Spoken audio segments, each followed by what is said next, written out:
کل رات سے جو پاکستان تحریک انصاف ہے اڈیالہ جیل کے باہر پھر سے انہوں نے ایک تماشا لگایا ہوا ہے اور وہاں پر وہ احتجاج کر رہے ہیں جیل کے باہر سے. مجھے سمجھ نہیں آتی، بلکہ آپ کسی کو بھی سمجھ نہیں آئے گی کہ ایک جو شخص جس کو جو ان کا لیڈر ہے،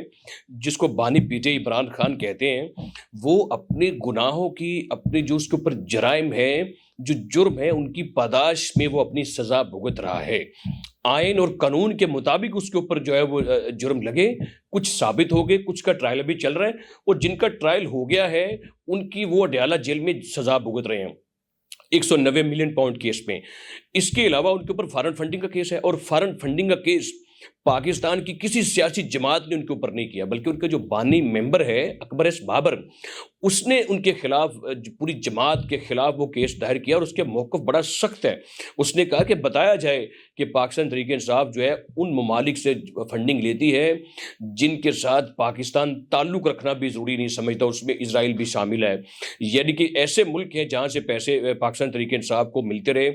جو کہ سمجھ لیں کہ اس ملک کے ساتھ بھی اور پاکستان تحریک انصاف اپنی جماعت کے ساتھ بھی، اپنے لوگوں کے ساتھ بھی کتنی بڑی وہ زیادتی ہے. اس کا وہ اظہار بار بار کرتے رہتے ہیں. وہ کیس کسی اور نے نہیں کیا ہے، اکبر ایس بابر نے وہ ان کے اوپر کیس کیا،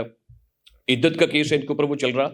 اور جو 190 ملین پاؤنڈ کا اتنا بڑا اربوں روپے کی جو کرپشن آپ نے کی، وہ آپ کے اوپر کیس جو ثابت بھی ہوا آپ کے خلاف.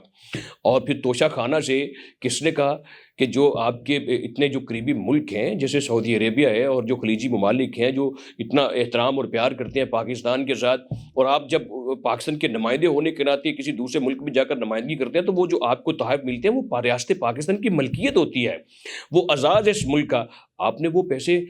گھڑیاں، چیزیں سیل کر کے اپنی جیب میں ہڑپ کر لی. اب آپ لوگوں کو ڈھال بنا کر یہ چاہتے ہیں کہ وہ احتجاج کریں اور آپ کو جو ہے وہ جیل کی سلاخیں توڑ کر لے جائیں، تو یہ ممکن نہیں ہے. پاکستان ایک ملک ہے، یہاں کا ایک آئین ہے، یہاں کا ایک قانون ہے، یہاں پر عدالتیں کام کرتی ہیں. اب آپ اسی صورت میں چھوٹ سکتے ہیں کہ ٹرائل میں آپ کو عدالتیں بری کر دیں،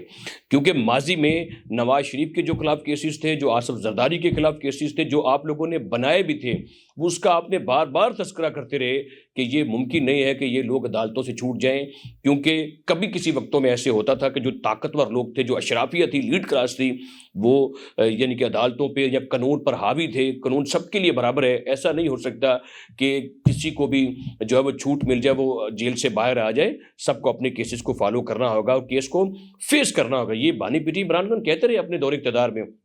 اب وہی بات میں سمجھتا ہوں کہ وہی باتیں ہم عمران خان سے کہتے ہیں کہ یہ احتجاج اب کیوں کر رہے ہیں، کیوں آپ ریاستی اداروں کا نقصان کر رہے ہیں، کیوں اپنے ملک کا نقصان کر رہے ہیں، کیوں آپ اپنی آئین کو، پارلیمان کو کمزور کر رہے ہیں، اور لوگوں کے ہاتھ میں آپ ڈنڈے، گلیل، گولا بارود دے کر ان کو پولیس کے سامنے کھڑا کر رہے ہیں. ان کے سامنے اب کھڑا کر کے آپ کیا ثابت کرنا چاہتے ہیں کہ وہ لوگوں کے سامنے لڑے؟ کھانا جنگی ہو، ملک کے حالات خراب ہوں، اگر کچھ بھی ہو،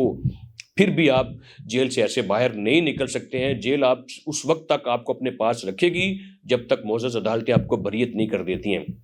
رہ گئی ایک تھوڑا سا، میں چاہتا ہوں کہ جائزہ لے لیا جائے، ایک رپورٹ سامنے رکھ لی جائے کہ یہ کب سے احتجاج کر رہے ہیں. کیا یہ ماضی میں بھی احتجاج کرتے رہے ہیں؟ کیا ان کا یہ وتیرہ تو نہیں رہا احتجاج کرنا؟ تو میں آپ کے سامنے یہ بات کہتا ہوں کہ 100% یہ وہ واحد جماعت ہے پاکستان کی جن کا احتجاج کرنا، جن کا قومی ایشوز کے اوپر جو ہے وہ احتجاج کرنا اور ملک کا نقصان کرنا، یہ ان کا دورہ امتیاز ہے، یہ ان کا وتیرہ ہے. ریاستی اداروں کے خلاف بات کرنا ہو، ریاستی اداروں کے اوپر چڑھائی کرنی ہو، ملک کی سیاست کو کمزور کرنا ہو، ملک کے انصاف کا قتل عام کرنا ہو، تو وہ کوئی نہیں کر سکتا، صرف جو ہے وہ پاکستان تحریک انصاف کر سکتی ہے. اور اس کا جو سہرا ہے، جو ان کا لیڈر ہے، اس کا سہرا صرف اور صرف بانی پیٹی عمران خان کو جاتا ہے. آج تو حالات ان کے نزدیک بڑے کشیدہ ہیں. آپ بتائیے، واپس چلتے ہیں ماضی میں. 2014 میں کیا تھا؟ 14 اگست 2014 میں بانی پی ٹی آئی نے جو ہے وہ لانگ مارچ کیا. کیا نام رکھا؟ آزادی مارچ. لاہور سے اسلام آباد پہنچی، 126 دن تک اسلام آباد میں بیٹھے رہے. اور مقصد کیا تھا کہ جی وہ نجم سیٹھی نے 35 پینچر لگائے ہیں، نواز شریف کو وزارت عظمیٰ کے منصب پر لائے ہیں، 4 حلقے کھولے. بعد میں نتیجہ کیا نکلا کہ میرے پاس کوئی ثبوت نہیں ہے. لہذا کسی نے میرے کان میں آ کر یہ بات کہی تھی کہ جو ہے وہ 35 پینچر لگائے نجم سیٹھی نے، تو میرے کان میں کسی نے بات کہہ دی اور 126 دن کا دھرنا دے دیا. اور جو زبان استعمال کی جاتی رہی، وہ لاڈلا بن کر جو مرضی منہ سے بولتے رہے. اور ریاستی اداروں نے سمجھا کہ شاید یہ کوئی پولیٹیکل معاملہ سیاسی جماعتیں سیٹل کر لیں گی، لیکن جو منہ میں آیا وہ بولتے رہے، لوگوں کی نقلیں اتارتے رہے، شلواریں سپریم کورٹ کی دیواروں کے اوپر ڈالی جاتی، پاکستان ٹیلی ویژن جو حساس عمارتیں تھیں ان کے اوپر جا کر حملہ آور ہوتے رہے، اور 8 سے 10 ارب کا پاکستان کو نقصان ہوا، اور صدر شی جن پنگ جو پریزیڈنٹ ہے چائنا کے، کچھ 47 سے 50 ارب ڈالر کا منصوبہ تھا سی پیک کا، وہ پاکستان آنا چاہتے تھے، دورہ منسوخ کر دیا، کوئی فرق نہیں پڑتا، ملک کا سیاسی نقصان ہو، معاشی نقصان ہو، ملک کا سفارتی نقصان ہو، ملک کی جو تقسیم ہو جائے، خانہ جنگی لگ جائے، کوئی فرق نہیں پڑتا۔ 2016 میں پھر 7 اگست 2016 میں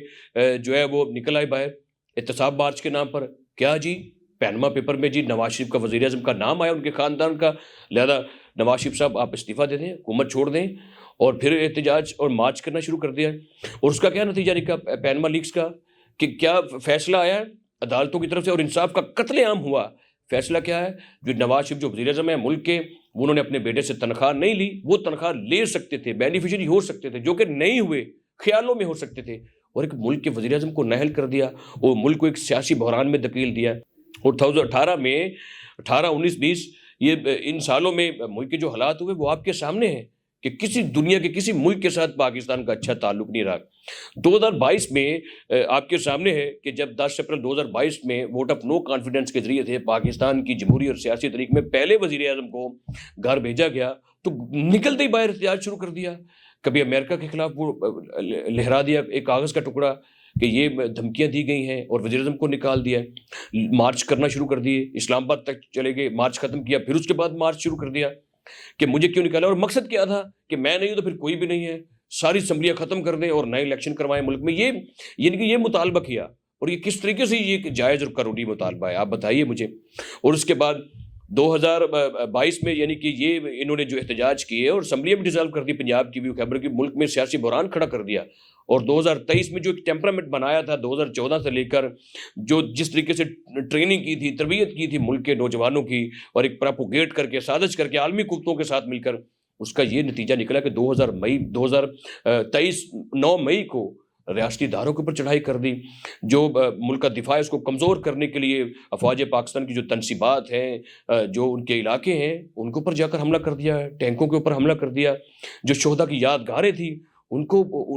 جو ہے وہ نقصان پہنچانے کی کوشش کی، ان کی توہین کرتے رہے، اور احتجاج سے ملک کا اتنا بڑا نقصان کیا مالی طور پر بھی۔ اور پھر اس کے بعد سے 2024 میں جو ہے وہ 26 نومبر میں کہ کیا جی احتجاج کر رہے ہیں جی، آخری کال ہے جی، آزادی مارچ ہے جی، ملک سے یہ ہے، اور مطلب جہاں کے اسلام آباد میں چڑھائی کر دی، رینجر اہلکار کو شہید کر دیا۔ کس طریقے سے ان کو کوئی پوچھنے والا نہیں ہے کہ ان کے احتجاج کی کتنی بڑی تاریخ ہے۔ اور 2024 کا پھر اس کے بعد 2025 میں کبھی خیبر سے وزیر اعلیٰ اٹھ کے پنجاب پر حملہ کر رہے ہیں، کبھی خیبر سے وزیر اعلیٰ اٹھ کے اسلام آباد میں حملہ کر رہے ہیں، جو نیا وزیر اعلیٰ آیا وہ 10-15 دن سے ڈیالہ کے باہر بیٹھا ہے، صوبے کے کوئی حالات نہیں ہے، کوئی پوچھنے والا نہیں ہے، کوئی حساب کتاب نہیں ہے۔ اور کل کا جو ایک اسکینڈل، جو پہلے تو وہ آیا تھا اسکینڈل کا کوہستان کا اربوں روپے کا، کل سے ایک اسکینڈل ہے کہ 28 لوگوں کو انہوں نے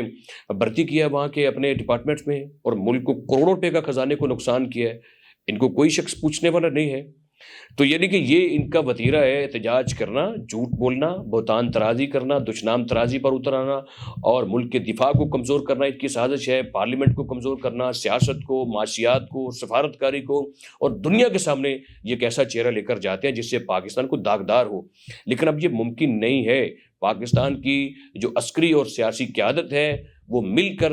ملک کی ترقی اور خوشحالی میں اپنا کردار ادا کریں گے، اور جو ایسے ناپاک عزائم کے ساتھ ملک کی سرحدوں کو جغرافیائی، نظریاتی، سیاسی اور ہر لحاظ سے جو کمزور کرنا چاہتے ہیں، اب یہ ممکن نہیں رہا ہے۔ ملک ضرور ترقی کرے گا۔